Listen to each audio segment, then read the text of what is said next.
CNN did say before this debate that the moderators, Jake Tapper and Dana Bash, would be questioners, not referees. And that is what we generally saw last night. The pair getting some pretty high marks for fairness, though facing some criticism for failing to fact-check the candidates when their answers were false or misleading. Colby Hall is here now, NewsNation media contributor and founding editor of Mediaite.com.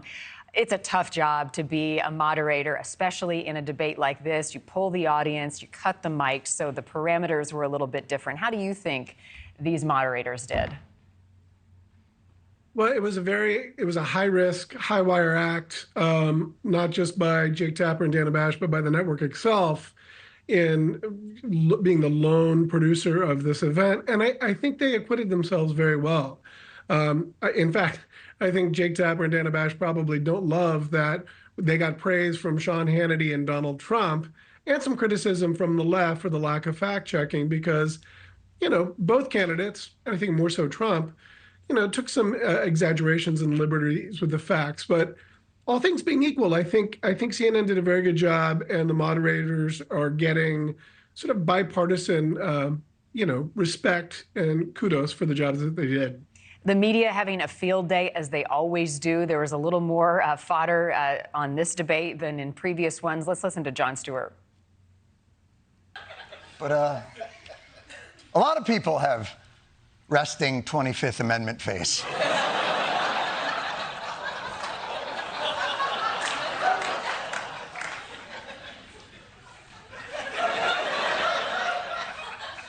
I'm not a political expert. But while Biden was preparing at Camp David for a week, did anyone mention he would also be on camera? On the split screen?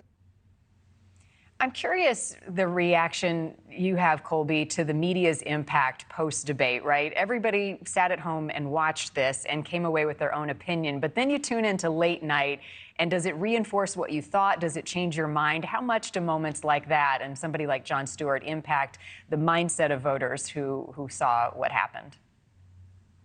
Well, Jon Stewart was really funny there. That made me laugh. And he's, since he's returned to The Daily Show, has not been afraid to criticize this administration. Of course, he also criticizes Trump all the time. I did find the immediate reaction to the debate on MSNBC to be the most fascinating thing I've seen in a long time, because for the first time in about 3.5 years, you saw on MSNBC actual concern and not outright criticism, but recognition that Biden was in decline cognitively. And it stood in stark contrast to what MSNBC, they've never really said anything negative about Biden over 4 years and have been all focused on the dangers of Trump. And you saw them like they'd just seen a ghost, and that ghost was Joe Biden. And so that was fascinating. And, I think, CNN, you saw a lot of Biden allies calling balls and strikes and saying, yeah, he was bad. And I thought NewsNation, I thought Chris Cuomo nailed it and said that, both candidates were an embarrassment. So it was a stunning moment where predictable commentary was thrown out and people were finally saying what they saw. It was like the emperor's had no clothes.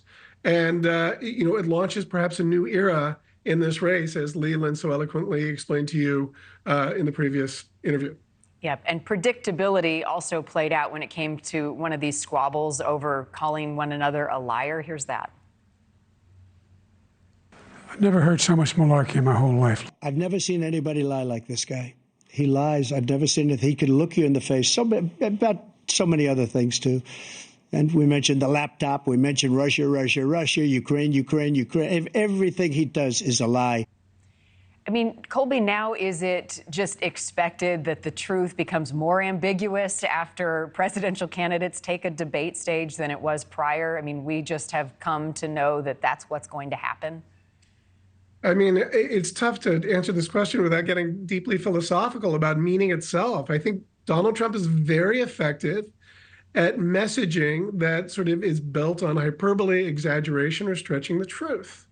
And it's really, CNN got criticism for not fact checking, which I think most people wanted to see the candidates go back and forth. Thank you for watching. Go to newsnationnow.com to find NewsNation on your television provider. And don't forget to click the red subscribe button below to get more of NewsNation's fact-driven, unbiased coverage.